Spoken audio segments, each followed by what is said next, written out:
No. Absolutely the fuck not. No.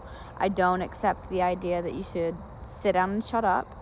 I don't accept the idea that you should have as little to no impact as possible on the world.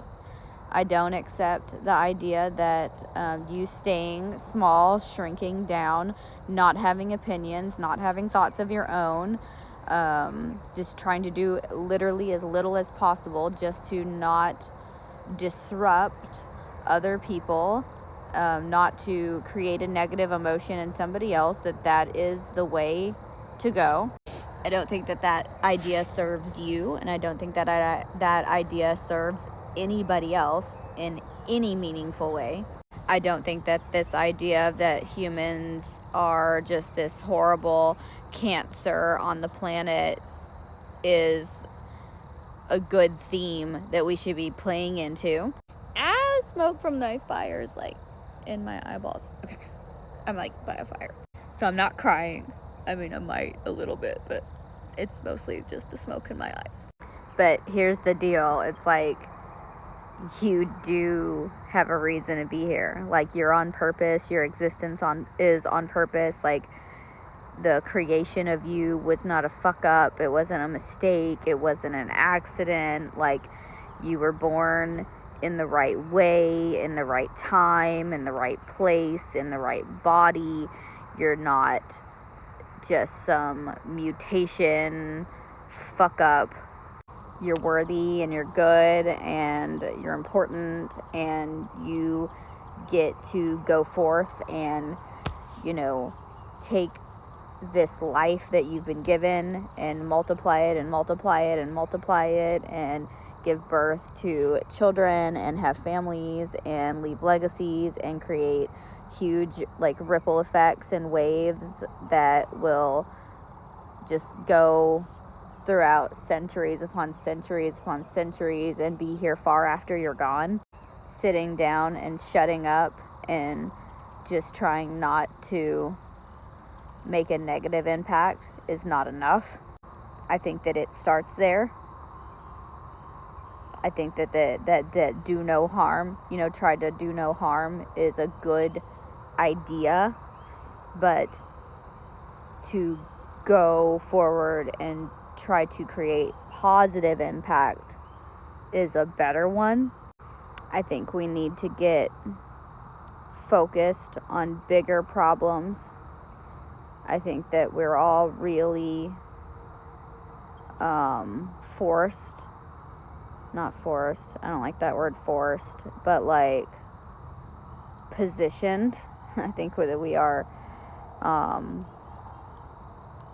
intentionally positioned to focus on small problems, like having us very consumed with physical appearance and having human beings be very concerned about certain issues that may or may not even apply to the mass majority population of the globe.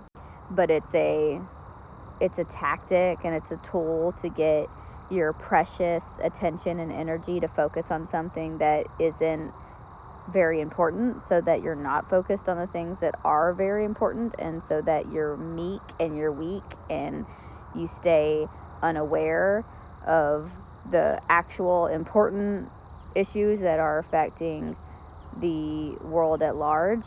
I think we need to all get out of our little problems and find the biggest problem.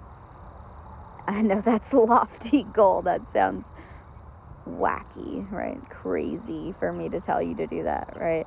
But if you can set your sights on the biggest problem in the entire world that you can find and focus on that, you'll be a happier person, because then the little problems will feel little again.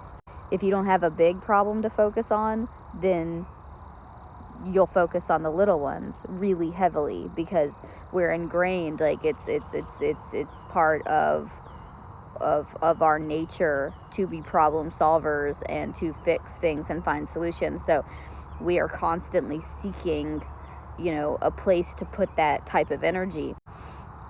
And so find a big one, find a good one, find an important one. Because when your energy, so I said systematically, I think we're very conditioned to focus on little problems because, everybody wants our energy, everybody wants our focus, everybody wants our attention, because if I can get your energy, your attention, your focus to shift onto the little superficial dumb thing that, I want you to think is the problem, then most likely I can sell you something. Like I can sell you a product, I can sell you an idea, I can sell you something that's going to get somebody else money in their pocket, right? Not me personally, I'm not trying to do that fucking shit to you. But like what I'm trying to say is like that's what's happening around you, is that you're trying to get sold something. People are trying to sell you something.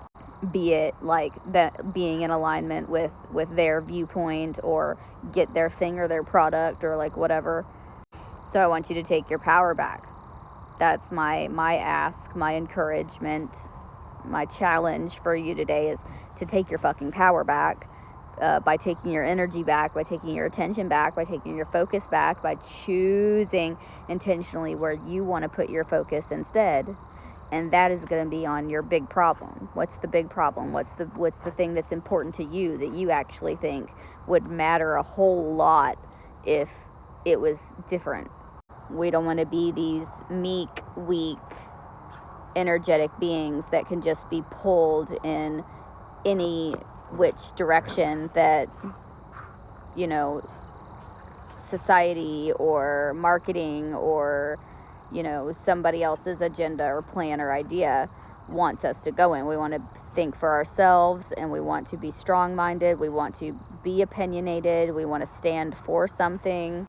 And that is not to say that growth and evolution and, being open-minded and sharing ideas and being open to changing the way that we think is not also an important idea, because it's also an important idea to stay continuously evolving. And if we can be moved, rightfully so, and in alignment with our morals and values that we've already set as standards for ourselves in our internal reality, if we could do that, then that's okay. But what I hate to see is people not have a strong foundation, not have a strong inner core standard set of morals and values that and not be in alignment with their own energetic truth, to a point where they can just be swayed, right? To where anybody can jump in and just go, hey, this is what you should think, and then you just blindly adopt that idea without giving it a second thought.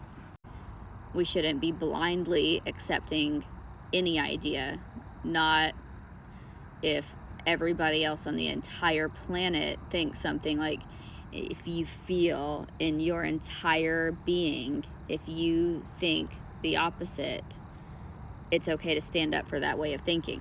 But we also have to have this grounding in reality and be connected to what's tangible, factual, provable. And it's this beautiful balance of intuition and logic, right? Our intuitive nature and our logical mind working together, coinciding as one beautiful thing that makes up this human spiritual being that we are, in deciding for ourselves what we want to think, how we want to be, how we want to show up, what we want to represent, what we want to stand for, what we want to go after, what changes we want to make, what kind of impression we want to leave on the world. Because whether you like it or not, you're making an impression. Your impression is either that you're the person that does nothing and just sits back and lets things happen around them. Your impression is that you're the one that makes a negative impact. Or your impression gets to be that you're the one that makes the biggest, most positive impact that they can. Which one are you? Love you.